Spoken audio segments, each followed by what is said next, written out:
Sure is the same thing as Hi, yes. everybody. Oh, yay!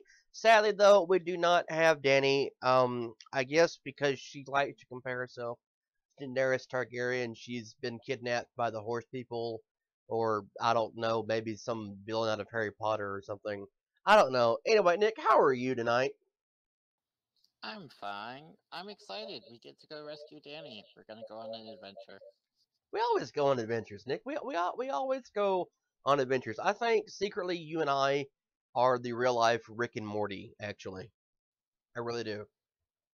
I, I'm scared which one of us is Rick and which one is Morty. Of course, you're Morty, Nick. You're Morty. Because I'm a good person? Yes. Huh. I'm willing to accept that. Actually, I actually do think that Rick is actually a good person. Now, granted, he doesn't like anybody and he's an asshole to everybody that comes along, but I think in his own way, he's actually a good person. I think you're just telling yourself that to feel better about yourself. Well, I mean, he may just be being a good person to, like Morty, and that's it. But he cares about. Uh, I just went completely blank. Beth and Summer, and he does. But I think as far as you know, Jerry, he fucking hates. Like there is no question about Rick's stance on Jerry. He hates. I hate Jerry too. Jerry's kind of a loser.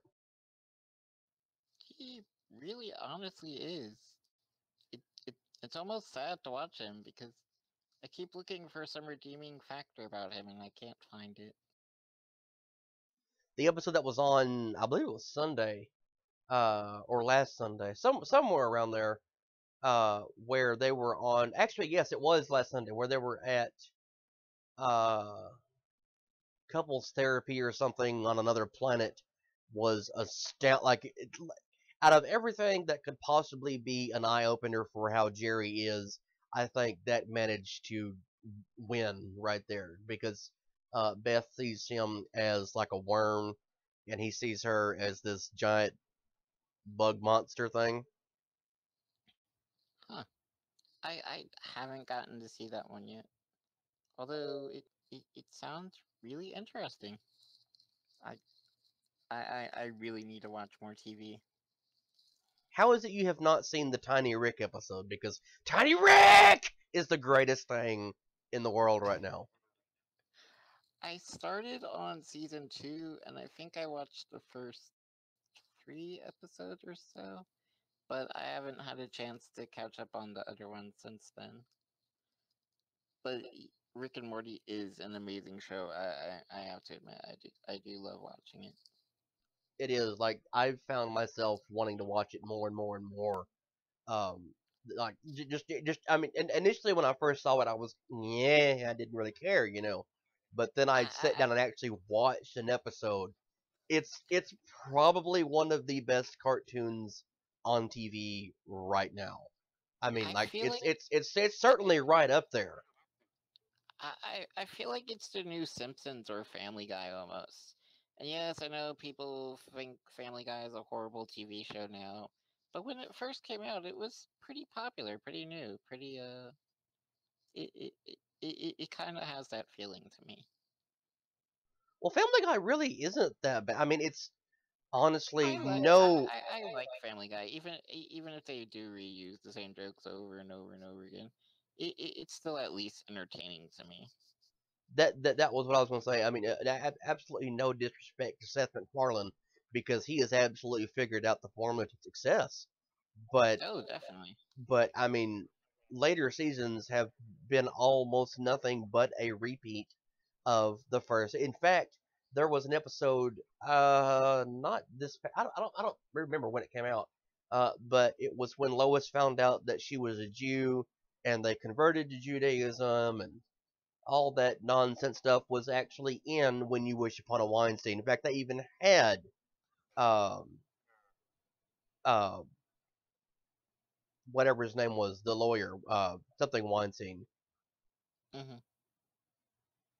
Hmm. He even shows up in that episode, and it's watching it. It's the only thing that was missing to me was, oh, I didn't know Optimus Prime was Jewish, and then Optimus Prime, puts on the stole and the hat and everything, and they Oh, didn't have that. They didn't have that. I remember that. That was hilarious. Instead, what we got instead of the Optimus Prime joke, which yes, that was hilarious, was the joke about being on the forest moon of Endor. Hmm. Which is also a pretty good joke. That was told I mean, twice. hey, I mean, I think people just got tired of Family Guy, and then they started ranting about how horrible it is. And well, the other part is the Cleveland show is basically a direct copy of Family Guy, and Well, the Cleveland show's actually been canceled though. yeah. But I'm just saying, Seth's shows are remarkably similar. Even American Dad, it's pretty in line. Honestly, if I had I to still pick find one, them. I find them entertaining though. I'm not saying I don't enjoy them or don't mind watching them, but Rick and Morty just feels rather new to me. It feels like something different. it does. I mean, it, Rick and Morty. I think is essentially Gravity Falls, except for not Disney. And I mean, like, what Well, I I'm not the greatest viewer of Gravity Falls. Like, I haven't seen every episode, but what I have seen, I've loved. It has beautiful animation. I love the plot lines in it, and I love the little hidden gems in the story. Like the codes at the end and everything. I love that, and it's good. But what I get from Rick and Morty is just this overwhelming satisfaction of enjoyment that I have not gotten from a lot of things over the years. It's just really really well done. I mean, I think maybe the what was I gonna say? It's One of the most interesting parts to Rick and Morty to me is that it, it it's one of the best examples of a dysfunctional relationship I have ever seen on TV. it It actually is. really It is. really genuinely truly is. I have never even in just a few episodes I've seen, I've never seen such an accurate representation of how a marriage kind of falls apart, or two people that are married just kind of keep getting into it, and it keeps breaking down. And see, not just Beth and Jerry is represented as being dysfunctional. Rick and Morty themselves are. Hell, Summer gets it in a lot of ways. And it's like I said, it's really well done. And I think the guys who do the And show intentionally, reached for doing something like that. And I, yeah, because I really have no idea where they draw their inspiration from, other than say maybe the Republican Party. I don't know, but if I mean, God, oh damn, talking about dysfunctional. I think that's far worse than anything on Rick and Morty. I I don't know. I mean, you have crazy assholes who want to talk about doing things and blow shit up, and then you have naive people who just scream and bitch and moan till they get their way. I think that's pretty accurate, actually. Rick and Morty are Republicans. Now we all know. No, I say the Republican Party is worse right now. I really do. They could be. They actually could be. But are they as bad I, as Black Jesus? um, I, I I don't know. No one knows because the we haven't seen it yet. It- You I have mean, not watched Black Jesus? I no, I haven't. Well, I've seen the commercials. I saw the commercials. It looks What the it does heaven? look pretty good. How have you? Black Jesus is amazing. Really, like, see, what I don't get is there was a church not too far from here. It's a predominantly black church, They were angry about Black Jesus. They started a protest against Adult Swim and on and on and on. I'm like, have you even watched the show? Well, it takes place in Compton. It's about violence. Jesus is a drug runner. We don't want to represent our community. Like, have you watched the show? No, I refuse to watch it. Then apparently you've missed how every episode, Jesus resolves a conflict, and it's always peaceful. He doesn't get into violence. It's always resolved peacefully. In fact, this is spoilers for you, Nick. I'm sorry. So you can cover your ears if you want to. But the new season actually starts tonight in like 2 hours. But the first season ends with Jesus going to jail because he takes the blame for some shit other people did. Come on now. Come on now. Jesus even does that in the Bible. Jesus was nailed to a piece of wood because of shit other people had done. It's perfectly done. I'm sorry, it's amazing, and the fact that it's done by Aaron Magruder, the guy who did Boondocks, just speaks volumes to me because I love the Boondocks. I love it. Now, of course, I laugh Of my course, ass off Boondocks is at characters like Uncle a Ruckus, but I classic. think everybody did. Yeah. It's Oh, that it's reminds me of the when they're trying to make the Uncle Ruckus movie. Did that ever get funding? I don't think it did. the live action one or what? The live action one. No, I don't think it ever got any funding. I'm actually not even sure that was a real thing, like the Republican Party. Oh,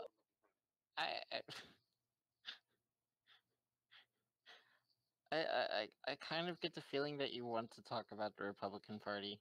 No, Maybe. no, no, no, no, no, no. No, see, what I want to talk about is Doctor Who, which is starting tomorrow. The new season. Now, I actually did not watch the second half of Peter Capaldi's first season, mostly because he's really, really different. I mean, he's really, really different. Like watching Matt Smith, I grew to love him. He's a fun version of the Doctor. He's a younger Doctor. I bawled Mhm. my eyes out. When he regenerated. I think everybody in the world did. But watching Peter Capaldi, it's just this. It's like watching an older Doctor. It's like seeing. What we're gonna have here is we're gonna have, like Doctor 3 or Doctor 4 come back, one of the doctors back in the 80s, sort of like the Republicans want to mention Ronald Reagan all the time. You have to reach back to that older style of character and design and everything. And I think what, they're going for is intentionally doing that. And I like the idea. I just don't really enjoy how he interacts with Clara really, because I actually got kind of tired of Clara Oswald when she was on with Matt Smith.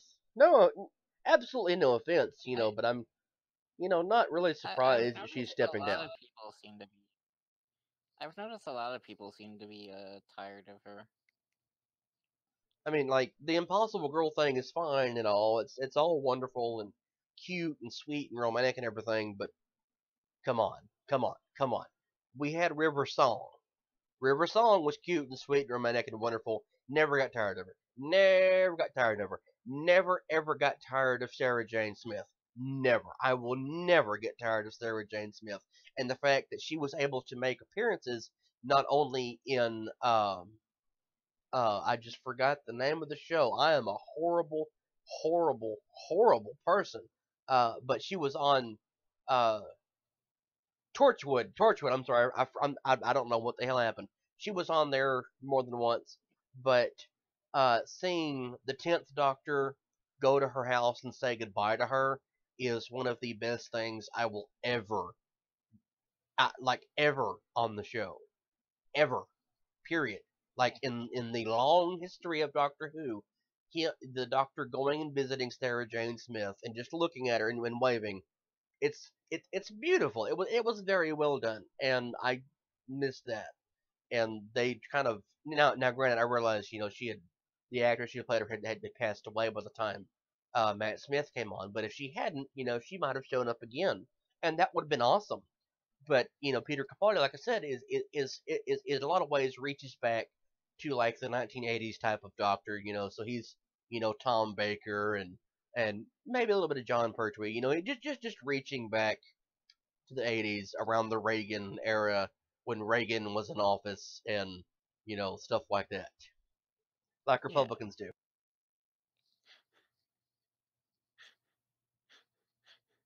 I'm just waiting for you to start ranting. I'm just waiting at this point.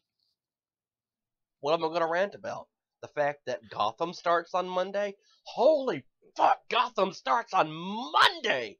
I'm excited. And see, it's also doubly excited because it's also really doubly exciting because of the fact that Monday is actually the first day of Brewfest in World of Warcraft. So if you play WoW and you like Brewfest, you like who doesn't like beer and dwarves and going to kill Corin Direbrew?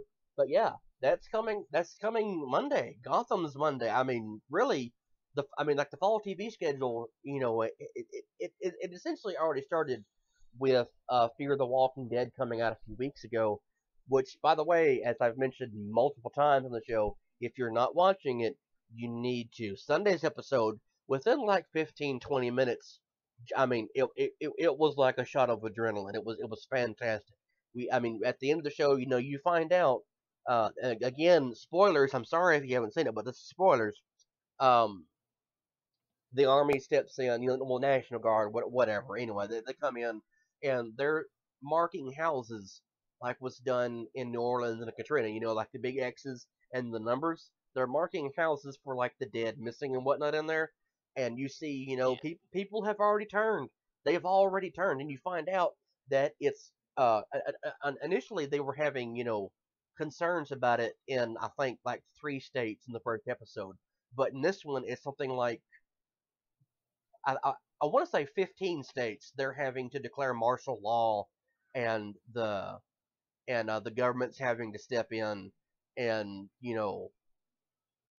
essentially handle what's going on, and you know just them saying that, just seeing, like the actual military reaction to what's going on, you definitely get a sense in this past episode that shit has gotten overwhelmingly real, and it's actually fascinating. Though, the first episode was long, long, and now I know it was all to set up uh character development, everything, so you see, in the opening moments, the young girl is, she's turned, she's eating somebody and everything, and by the end of the episode you see an actual zombie, and that's cool. And the second episode is still kind of long and everything, but and of course, you see some actual zombie kills, but like, last week, first 15 minutes, holy shit, it's gone insane, the world's gone insane, and that's what's really good about the show. And I really do hope that it's able to build an audience, because it's interesting to get to see what has gone, like what brought the United States and presumably the rest of the world down to its complete destruction that you see on the regular Walking Dead, which by the way comes back in like 3 weeks, I think. There's a lot of shows coming out. It's fall. It's the fall lineup, which is good. We need some new stuff. We do. This fall lineup is kind of kicking ass already. With maybe the exception of My Little Pony. Well, see, My Little Pony started off really strong this season. The first half of it was actually, it was kind of major topics. You had, for example, Rainbow Dash's turtle was going to hibernate all winter, and it was like watching it as it was treated. A Tank, the turtle, was treated as if he was dying, and Hmm. and watching it made me really uncomfortable, because I had to put a dog down. This I, had I, we lost Rudy, and Rudy's you know one of the best canine friends I've ever had in my life. Uh, Yeah. but watching it made me uncomfortable, and then you had it's weird. It's weird watching it, because you had these realistic concerns, and it's like, are they intentionally putting this shit in here for kids? To help them cope with these situations, and It's really Uh, it's weird to watch it in probably. ways. I That's not it's not unusual for a show like that to help learn a kid learn how to cope with something like that. I'm trying to think of a show that had something like that. Sesame Street, which by the way, Sesame Street, as we announced, oh my I'm goodness, like 2 months still ago, it's going to be on HBO. that's so weird. It's so weird to think of. It's not to me. Like, I actually like the idea of it being on. Well, see, here's the thing. Sesame Street gets maybe 10% of the total, but 10% of the total budget of PBS, sort of like Planned Parenthood only does 10% of their operations as abortions. And what's happened And I don't think is that no, it's more like 2%. whatever it is, it's a really low number, but it's something that it's a concern for a lot of people, like Republicans. And what you see is Sesame Street has been moved to HBO to where they'll get all the funding they possibly need. Now, why can't Planned Parenthood do that? I don't know. But no, instead we're going to shut down the goddamn government because fucking reason. Yes, yes, okay. You know what? I have to bitch. I'm sorry. I can't I hide this any longer. I really can't. I've been waiting all this time I for you mean, to do this. I really, I'm sorry. I'm sorry. I know we try to avoid politics on the show, but I think that I have, I have, not only do I need to do this, I have to, like, I have to say this. It's like telling Nicole Arbor that she's a fucking bitch and I can't stand her and I'm tired of seeing her face and she pissed me off being on The View because she completely missed the entire reason she was on there. Fuck you, Nicole Arbor. Go on, let it out. Okay. I voted Republican since I was 18 until like last year. Last year, I voted for Wendy Davis for governor of Texas because I actually listened to what she had to say. Looking at Greg Abbott, I was like, I could vote for this man. He seems like a nice guy. Then I learned that he got all of his money, because he was injured when a tree fell on him. So instead of, being reasonable about this, being the good Christian man that he is, he sued the ever loving shit out of the tree owner for an act of God. He sued someone for an act of God, and now he's governor of the state of Texas, and he's trying to get Planned Parenthood defunded. Planned Parenthood receives $500 million every year. $500 million every year from the federal government, and most of what they do is HIV scanning. They do breast cancer scans. They do colon cancer, cervical cancer. They do Pap smears. They do contraceptive care, all sorts of things. Now, the big concern is, oh, well, they do abortions. Abortions are less than 10%, less than 10% of their total business every year. Out of the something like 300,000 or whatever it is abortions in the United States, they do less than 10,000, less than that every year statistically. Planned Parenthood has been credited with saving, emphasis on saving, at least 5,000 babies a year or more, something like that, some incredibly large amount, because they teach people how to be a parent, but because they're tied to abortion clinics, oh no, we can't do that because there's this quote unquote lie about how they don't actually do their mammograms at their clinics. Oh, that's a lie. They have to be defunded because you have to have right to life, even though since 1973 it's been perfectly legal to abort a child before you get to the third term. Like before you get to like 12 weeks or so, it's been okay to abort a child since 1973. Now, here's the thing. I'm pro-life, but I'm also pro-choice. But to me, pro-life extends outside of the womb. So shutting down the fucking government in the United States because, oh, look, someone wants health care. Someone wants to take care of their baby. Someone wants to take care of them. Like me, for example, I don't ever mention on the show, but I have a lung problem. I have difficulty breathing a lot of the times. When we do the show, I'm fine. But there's been times we started the show where I've had to use a respirator. There's been times in the show where I've had to use an inhaler. I've had to go drink half a bottle of cough medicine, all so that I could speak. Right now, I have a glass of water beside me because I'm good. But if I get too hot, or I get stuff where it's too dusty, or hell, I even choke on my food, I could die because I can't breathe. And I can't get treatment for that because I don't have insurance. I can't get treatment for depression, anxiety, because I don't have insurance. But Obamacare covers that. Fuck you, Republicans, for trying to shut down the government and tell me that I don't get to have health care. Okay? I'm tired of this shit. I'm tired of it. It's disgusting, and I'm sick of hearing it. And that's why I'm not voting for, any Republican until they get their head out of their fucking ass and they actually start listening to the constituency. Because what I'm sick of, what I'm definitely goddamn sick of, is because my congressman, who I voted for in the past, has taken half, just between April 1st and May 31st, the beginning of April, the end of May of this year alone, half of his campaign donations, because we're going into an election campaign for him too. Half of his donations came from outside of this district. Okay, 35% came from Illinois, Ohio, New York, Washington D.C., and Virginia. 15% of his campaign finance donations in those 2 months came from the goddamn motherfucking Koch brothers. I am sick of people who look at Citizens United pisses me off. I'm sorry, okay? I have to go and explain this. Citizens United is bullshit, okay?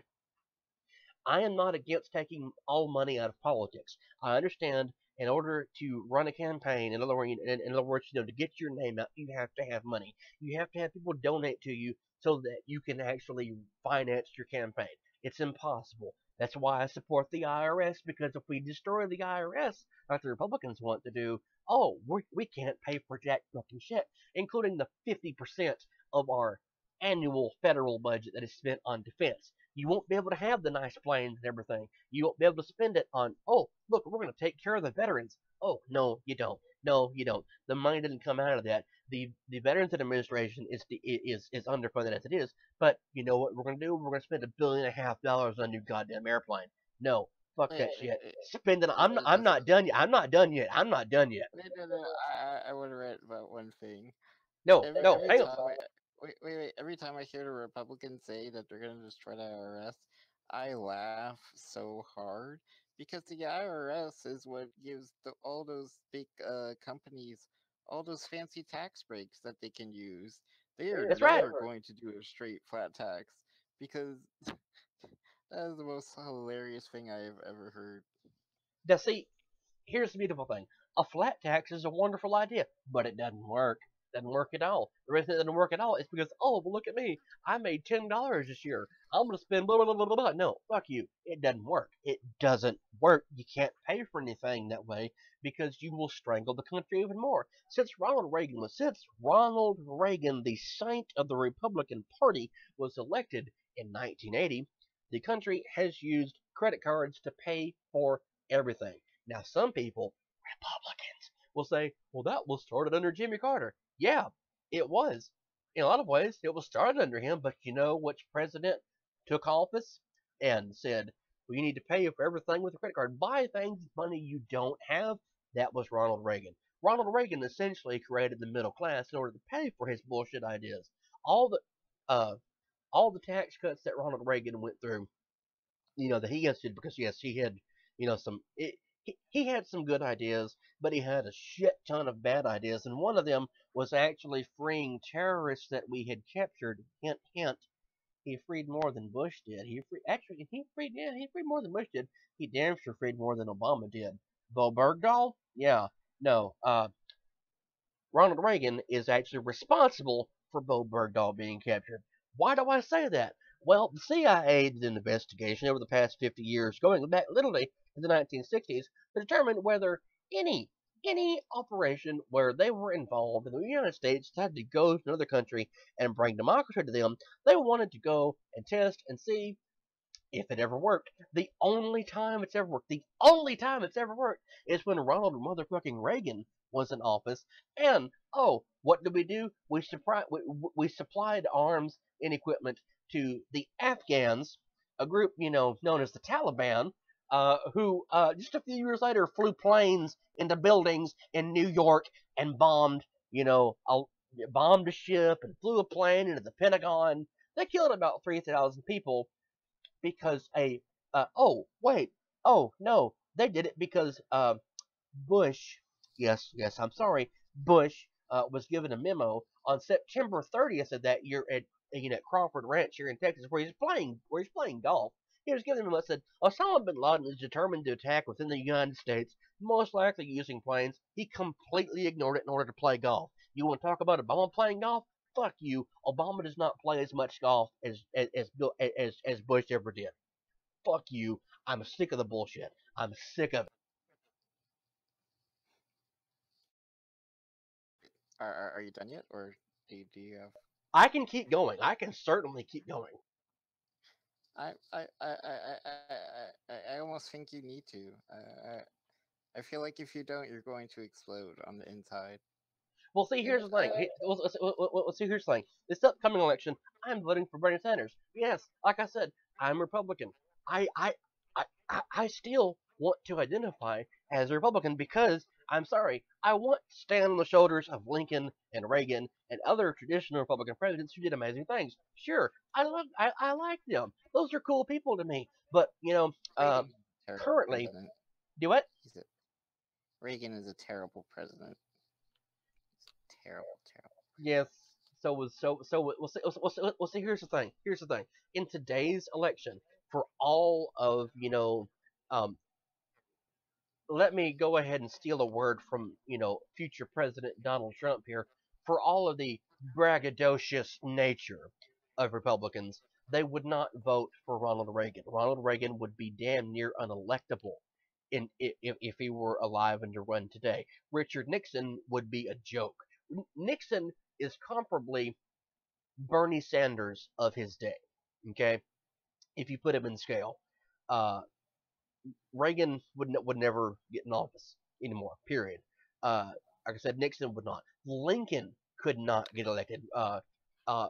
Trump was actually correct when he said, the past 3 months the past 3 months or whatever it is of Obama's term in office, Lincoln would be unelectable, except for the fact that Lincoln was elected president twice, the second time being in the middle of a goddamn civil war where he invaded his own country and, kind of wiped out about a third of the population. Yeah. That's one of the pillars of the Republican Party, by the way. The other one,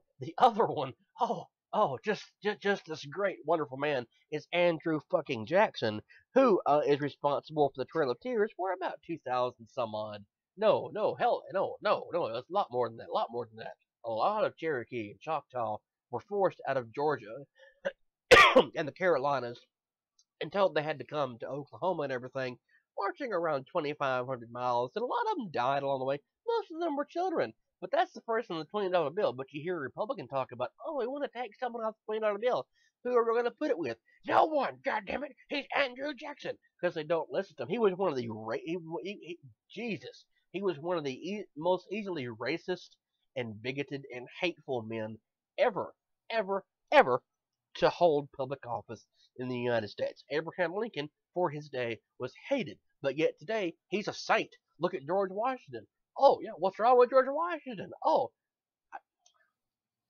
I'll get into Washington later because he wasn't a saint. I'm sorry, Republicans. Quit looking at past presidents and saying we're building our foundation upon them. We're upholding the Constitution. In fact, I listened to my father earlier today spout off about something my mother said. In fact, it was about Ahmed Mohammed, the 14-year-old kid in Irving, Texas, who was detained. He wasn't arrested. He was detained. Yes, there's a difference. He was detained because supposedly he had built a bomb and took it to school. Well, see, here's the thing. I went to a high school in Texas, and we had bomb threats. And what happened when we had a bomb threat was there was a special alarm that was sounded. All the students were sent outside. The police were notified. The police came in, searched classroom to classroom to classroom, and you know what? It's kind of standard around the country that if there's a bomb and they find it, they either detonate it there safely or they remove it to be detonated. This never happened with Ahmed Mohammed. No, the principal came to his classroom and walked him down the hallway, with Ahmed holding his clock in his hands, got into his office, walked outside, locked him in the office, called the police. The police came. They put him in the car in handcuffs with his clock with him on his lap and took him to the police station. Where about 5 officers questioned him. This was not a bomb threat. They knew it was a clock. They could look at it and tell it was a clock because his science teacher looked at it and knew it was a clock. His science teacher was an engineer, by the way. His science teacher looked at it and knew it was a clock. All this bullshit is because Republicans have repeatedly, over the past 14 years, told us that Muslims are a horrible group of people. In fact, Donald Trump has mentioned it more than once. It's insanity. It's insanity. I'm sorry. I've met some Muslim individuals in my life. They're nice people. They now. Granted, I can't speak for all Muslims, just the same way that I can't speak for all Christians and all Jews and everything. But the ones that I've met are very nice individuals. I've never looked at them and been afraid. I've never have. Oh, well, I take it back. I was initially because they had flown planes in the buildings. But here's the thing you don't hear all the time. It wasn't someone from Afghanistan.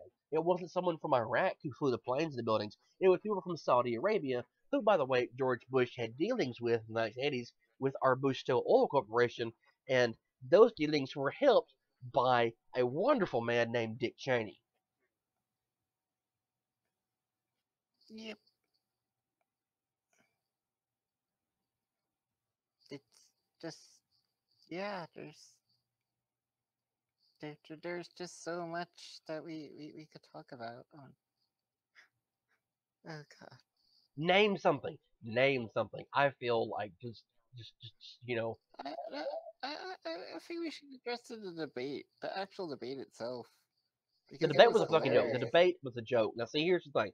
The only one of those motherfuckers I would vote for right now is Ben Carson. He's the only one, and that's just because he has he's finally come out and said it that he does not want to support uh, big corporations if he's elected. I like that idea. Now, I haven't actually looked at who's donating to him yet, but the fact that he's saying it, that's actually interesting. No Republican is saying it. The only candidate thus far who has said that is actually Bernie Sanders. He's the only one who said he's not going to take money from corporations. He only wants private donation. In fact, I think it's like 97, 98% of his donations have come from private individuals like you and me, and they're all been less than $20. Almost all of them have been less than $20. In fact, the 24 hours around the debate itself, he was able to raise $1 million. Jeez, come on. Think about this. Think about this. Uh, Louis Gohmert from Texas, the congressman from the first district of Texas, my congressman, by the way, the entire time that he has been in office, he's raised about $2.5 million, about $3 million.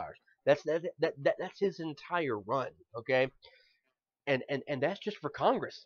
His opponent, Dr. Shirley McKellar, who I endorse publicly right now, I'm voting for Dr. McKellar, has raised maybe $300,000, and she's ran for office. This will be her second time running for Congress. Second time, $300,000 because she only takes private donations. That's it. She didn't get money from the Koch brothers. She didn't get money from Citizens United. She didn't get money from assholes that are in other parts of the state. It's just from within her own district and out of her own pocket. And that's what I like about Bernie Sanders. That's what I respect about the man is he refuses to take money from other interest groups that are going to tell him you need to vote for us. And for 40 years now he stood up and said that. But oh no, the Republicans say, well, he's a socialist. You know what? He's a socialist who actually gives a good goddamn about people. He has common sense ideas. If you would listen to him, it would be amazing. But like I was gonna say, like something my father said earlier, talking about Ahmed Muhammad, his response to this was, "Well, you're taking the Democrat side on this." My mom looked at him and said, "No, I'm taking the compassionate sense on this." I also Eh, on the fact about Bernie being a socialist. I don't think people understand what exactly socialism is, Bernie Sanders is or not a socialist. Bernie Sanders is a democratic socialist. Bernie Sanders is okay. I'll put it simply. Okay, I'll put it in terms that Republicans can understand. Bernie Sanders is Jesus. Would you vote for Jesus? Then vote for Bernie Sanders because They they would have the not vote same for basic Jesus. ideas. They would not vote for Jesus. I know. See, Jesus would walk in and say, "Hey, everybody, I'm Jesus," and I would look at him and look at his, store bought clothing, like from J.C. Penney's or whatever. They would look at The that and say, "No." Republicans are the Jews. The Republicans have become the Jews. Do what? The Republicans have become the Jews. No, That, no. that Yeah, betray yeah, Jesus yeah, and turned him in. yeah. Actually, yeah. See, and that it frightens me. It really frightens me, Admit it. because certain Just admit it. admit what That they've become the Jews that betrayed Jesus and pretty turned much, him in. pretty much. See, listening to Mr. Sanders, he was at Liberty University, which is a very, very conservative religious school.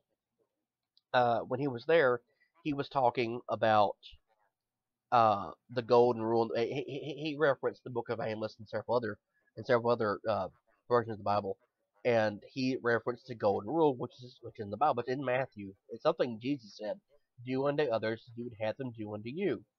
That's Jesus. Come on, we teach kids this when they're little. Be nice to everyone else; they'll be nice to you. That's a common sense thing. Excuse me. Like I said, we teach kids that. We base our society about that. But when it comes to actually treating people the way Jesus would have, no, we're not going to do that. Now we're talking about Jesus here, who took essentially a dinner roll and a catfish fillet and fed thousands of people.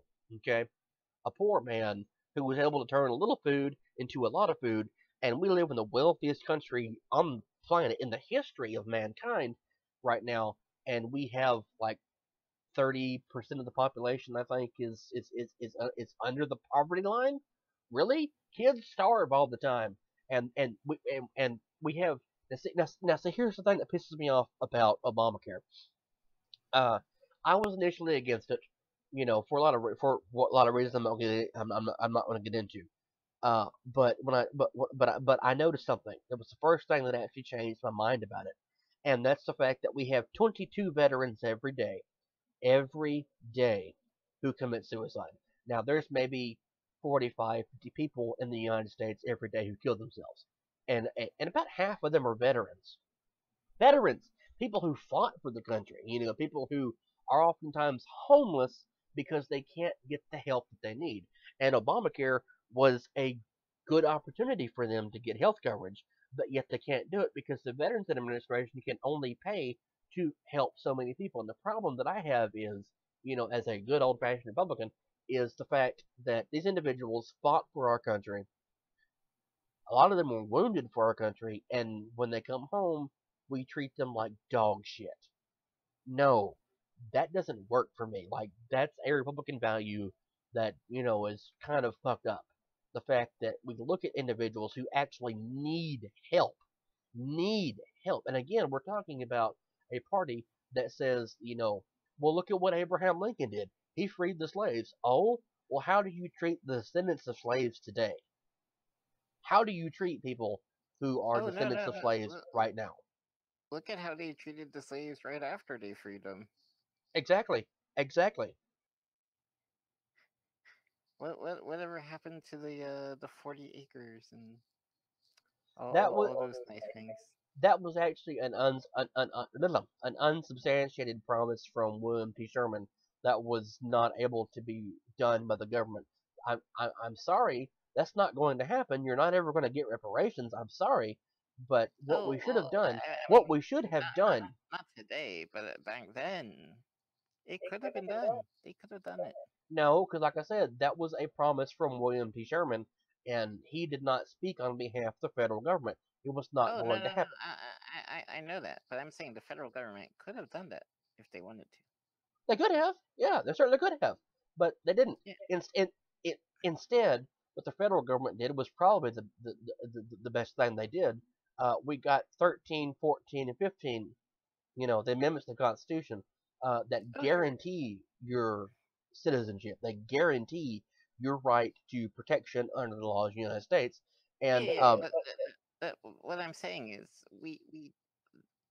when we freed the slaves, they obviously needed help because they had nothing. They literally had nothing. They're like, here, you're free.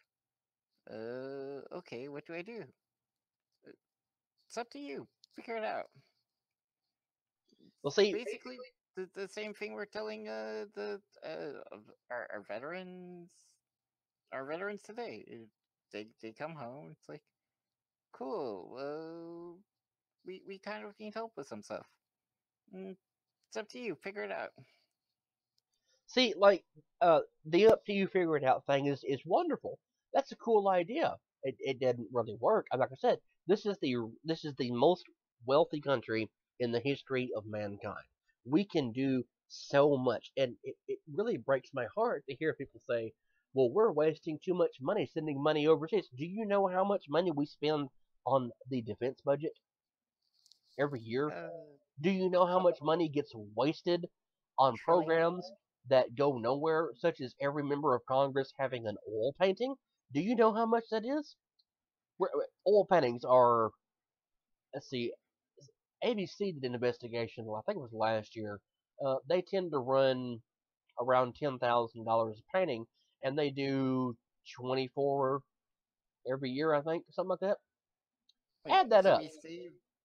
we save money every time we re-elect someone, basically. That's what you're saying. Because we don't have to do another oil painting. Well, some of them get a new bull painting every time, like every election, because they have to be updated. No, no, geez, it's like it's a minimum of something like $30,000 a year on oil paintings, just Wow. wasted on oil paintings. Who the fuck We could cares? just The public doesn't we get to can take see a them. picture. We can take a picture. We have the technology. Yes, we can rebuild it, but no, um, what you get is it's wasted taxpayer money, and no one ever gets to see them. No one. They as soon as they're finished, they're locked away. Presidents get them too. The presidents get even more expensive ones. Where do they go? Who the fuck knows? Really? Who the fuck knows where they go? I don't know. I really don't know. But then we have programs where we spend thousands and thousands and thousands of dollars every year buying politicians lunch. Now, let's say a politician wants to go out with one of their constituents. Oh, well, they just buy them lunch. You know who pays for that lunch? It's paid for by the taxpayers. Thousands upon thousands of dollars a year to buy people lunch, to buy them pizza, and to send them to seminars, and to fly their airplanes. We're talking about money that these people could spend out of their own pocket, but they don't. There's special interest groups that try to float them. They could spend money, but they don't. No, it's on the taxpayers, and it disproportionately comes from the middle class, which again, as I said, was created by Ronald Reagan. Now, if you back up, before Reagan was in office, you either had rich or poor. Rich people paid a hell of a lot more in taxes. We were able to fund World War One, World War Two, Korea, and Vietnam on the backs of the rich people because we taxed the shit out of them. But when Kennedy came into office, what happened about 1963 was he took 1% of the textile industry, textile meaning clothing, for those of you who are dumb as hell and don't know that, sent that overseas. The textile industry now is 99% overseas.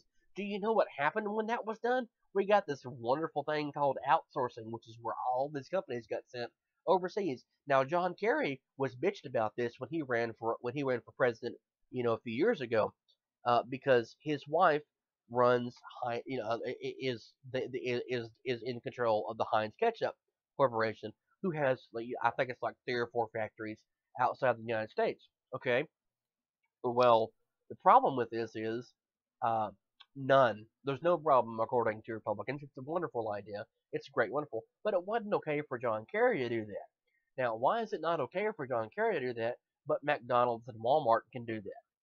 Why is it they can have significantly large portions of their company overseas when they're an American corporation? Why can Coca-Cola do that? Why can, Pepsi do that? Why can all these companies, that are making money that are just national brands, why do they get to do that? but Heinz ketchup doesn't get to do that. That's a little strange. That's called hypocrisy. And hypocrisy pisses me off because, again, all these multinational corporations are making money off, they're actually making more money off of these factories and stores and whatnot that are overseas than they're making here. And that's because John Kennedy. Now, yes, Kennedy was a Democrat, but you know what? No Republican since him has looked at it and said that's a bad idea. We need to undo that. In fact, they've made it worse. Outsourcing is a huge problem here. You want to talk about why we don't have jobs in the United States? It's because all the tax breaks under Reagan that allow companies to send their business overseas, and that's why you have all the problems with child labor over in the Philippines and whatnot, and people dying. Like people. Basically, if you have an iPhone or an Apple product, there's a very good chance that it was assembled by a child on the other side of the planet and then brought back here, and then you bought it for quote unquote cheap. Uh, iPhones are probably produced for maybe $10 each, maybe, and then you spend about 400 to buy it.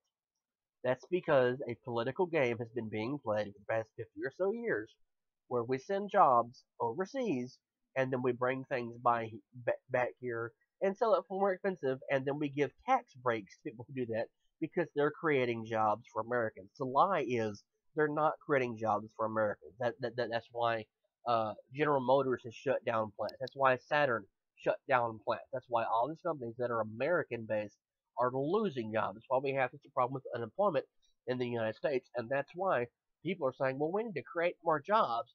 How many jobs were created under Bush? Not a whole lot. How many under Obama? Quite a few. And in fact, the number one place that Bush created most of his jobs was in the IRS to help tax people.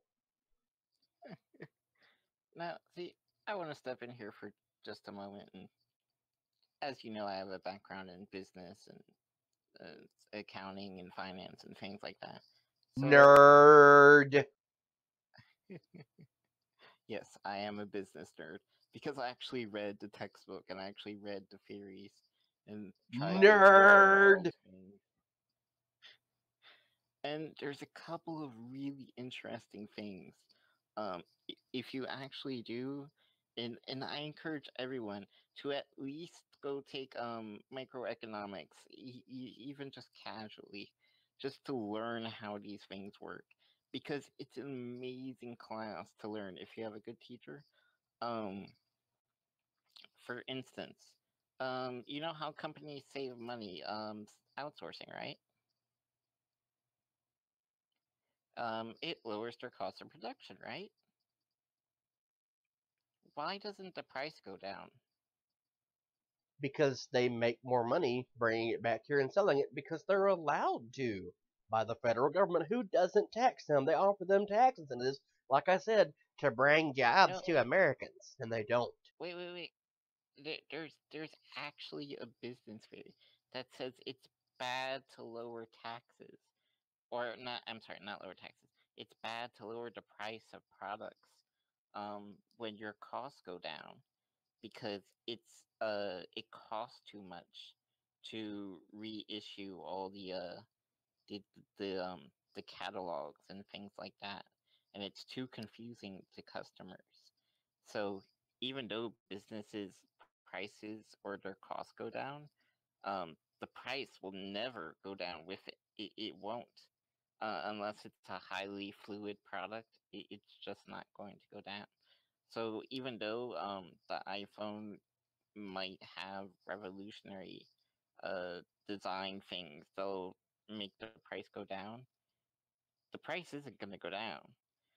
So all these fancy price cutting things, all these tax breaks that are supposed to help lower prices and things like that, the price is never going to go down because that's how they teach you business is the price has to stay the same or go up, never down, never down, unless it's the end of like unless it's just straight up not selling.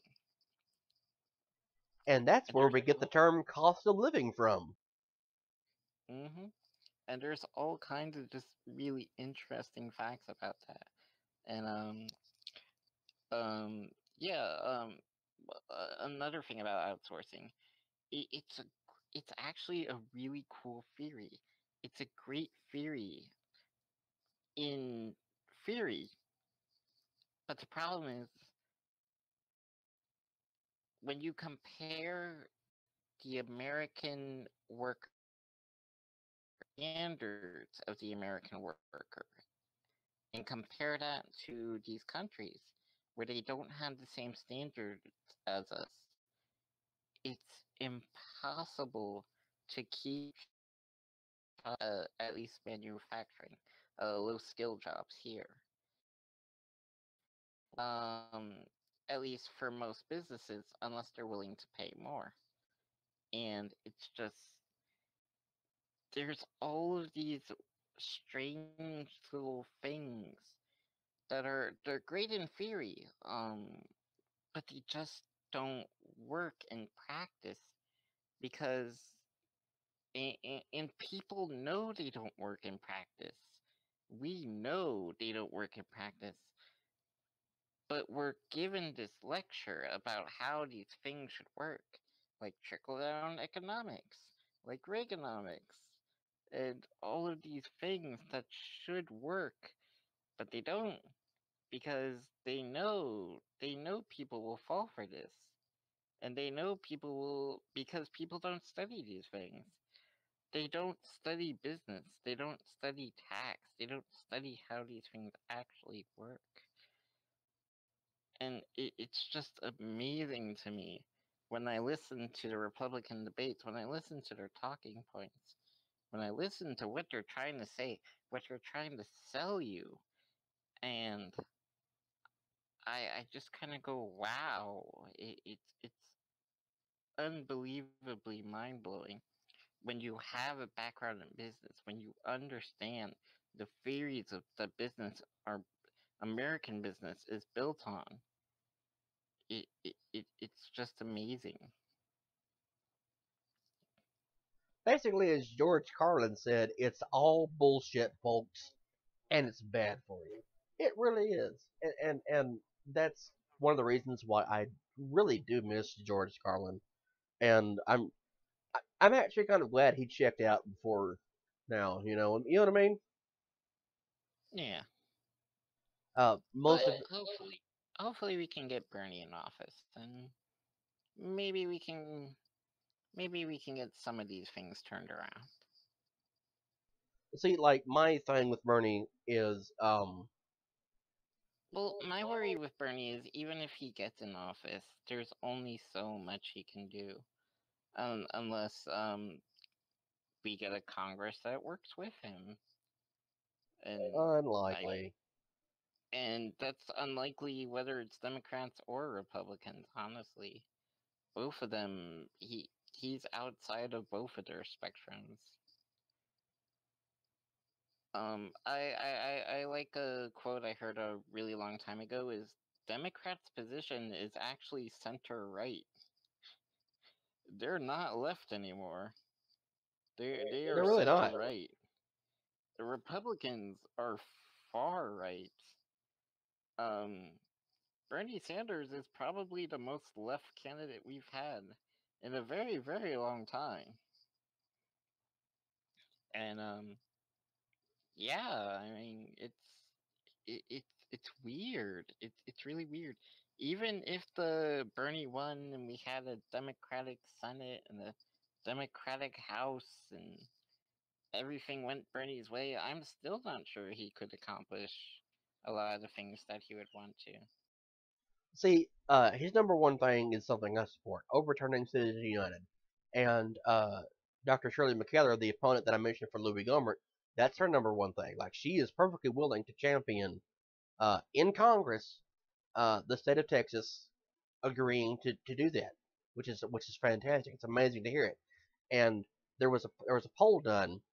Uh, about 90% of Tea Party members support getting money out of politics. 90%.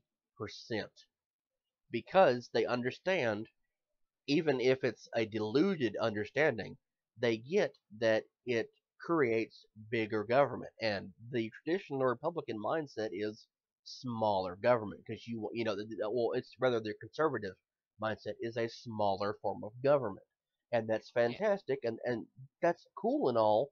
But the problem is, um, you have these fear mongers in the Republican Party. The Tea Party is the one staring at, who say that it's all the Democrats. The Democrats are trying to keep you enslaved because they want to keep you dependent on the government. No, the reality is the Democrats want to actually help people because they understand that if you build up the population, like, geez, Eisenhower said, put people to work, give them some money, give them some food, give them some just basic health care needs.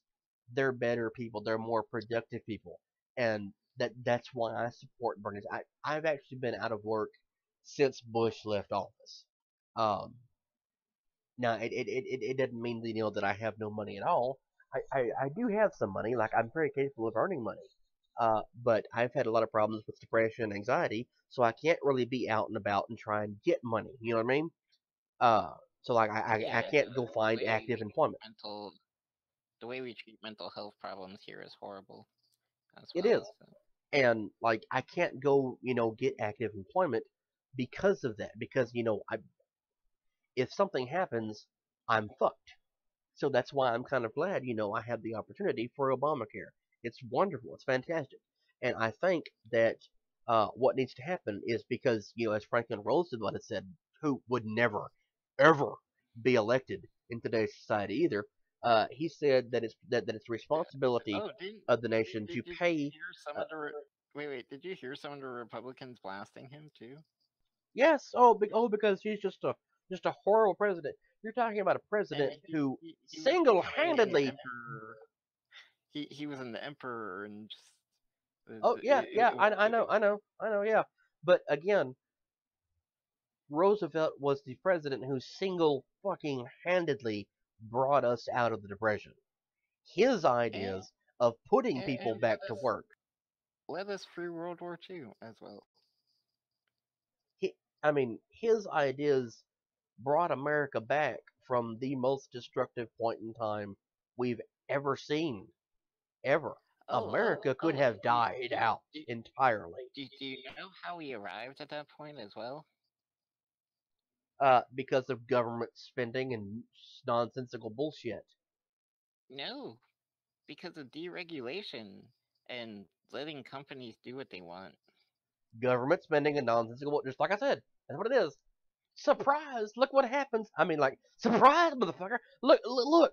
It's. I mean, really, history is not on the side of conservative.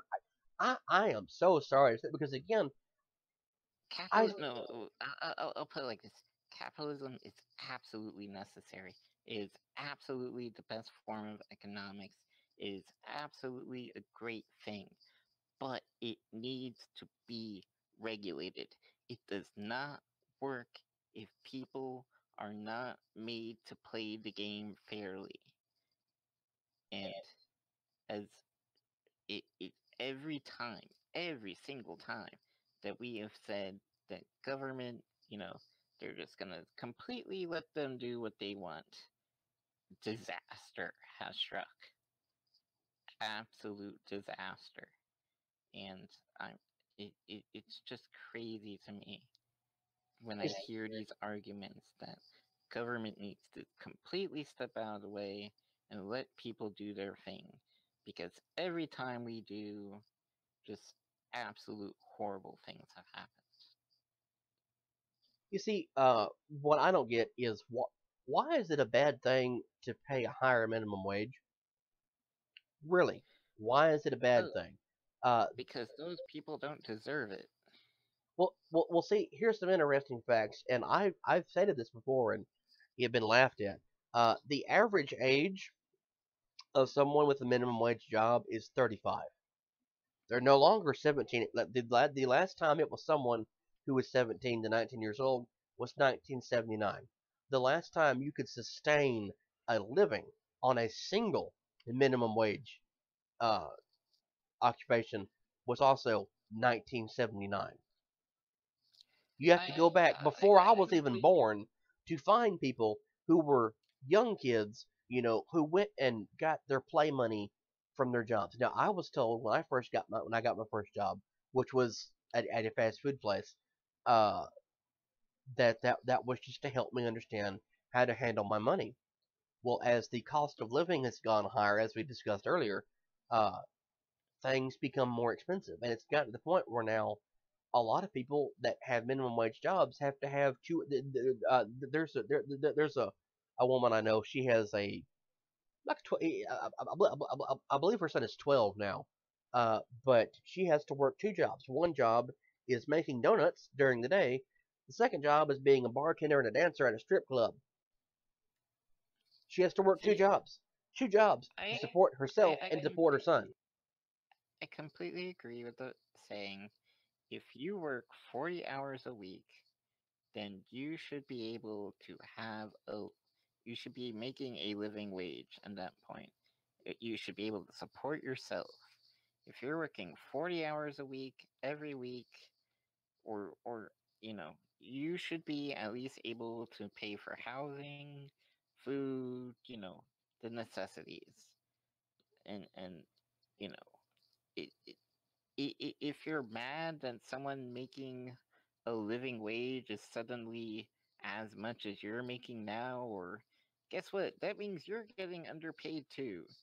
That means if your skilled job that you had to work so hard for would now be on the level of minimum wage, that means you're getting underpaid too. You should also be making more money than you currently are. That's how And that works. And do you know how you help with that? You become part of a union. Oh my goodness, unions are such horrible things because, oh, they make sure that you're treated well as an employee. They make sure you get money you deserve as an employee. Oh, that's they're on your. another thing. Now, granted, Reagan, the way Reagan unions. destroyed Reagan destroyed unions. I forgot about that. He did. He really did. He really did. But like my dad worked for the railroad for 30 years. He was part of a union. He bitched about it all the time because he just couldn't stand it.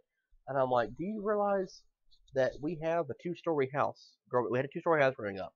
Uh, of course, we had to live paycheck to paycheck most of the time because there was 5 kids and it was expensive as shit to do this. Uh, you Yeah, know, like I've seen check registers that showed a balance of $3 and $4 in the bank for a month. We managed to live doing that. But the way my parents were able, we're able to have, the shit we had growing up because my parents actually learned from their parents who lived through the depression. Okay, we understood the value of canning food. We understood the value of going hunting and eating cheaply as you possibly could. Today, yeah. that's almost impossible because the people who lived through those days are like my parents. They're late 60s or And 70s. that's not an option in some places. No, You it's literally can't go hunting if you're living in the city, unless you're gonna go hunting for stray cats and dogs. Which I am not encouraging people to do at all. But that's about the only thing you could go hunt.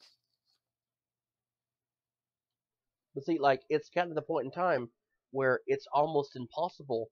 Now, see, my mom for the longest time was a hairdresser.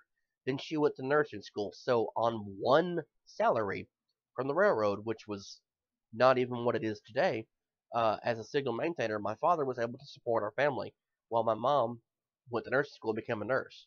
And then we went back to a two-income household. And of course, by then, my siblings had moved out. Like I was still the only one who lived at home at this point in time. So they were able to make a lot of money. And now that they are both retired, they don't have anything coming in, and it's essentially like they're living on, oh, look at that, a minimum wage job, aha, because it's a, like my parents can afford to get some basic things, but that's because they they still have a little money. But my mom's decreasing health has not been a good thing. My dad getting older has not helped anything, and now Yeah, they're part of the system where they're going to owe so much in taxes, and the response is, oh, let's just get rid of the IRS. It doesn't work. I'm sorry, that's not going to work. uh, what we need is a way. to help people who actually need the help, and maybe pay them a living wage. I see, like my dad, for example, because he's still the most mobile of my parents. He could go get like a greeter job at Walmart during the day, and let's just say he was making $15 an hour for a part-time job. That's fantastic. That would be a hell of a lot more than 7.25 an hour, which doesn't even work because Walmart has a policy now where the employees no longer even are qualified for Obamacare in a $13.5 billion annually uh, uh, uh, corporation. They don't even qualify for federally mandated health care or welfare or anything else because they don't even make 30 hours a week because Walmart cut every employee back to 29.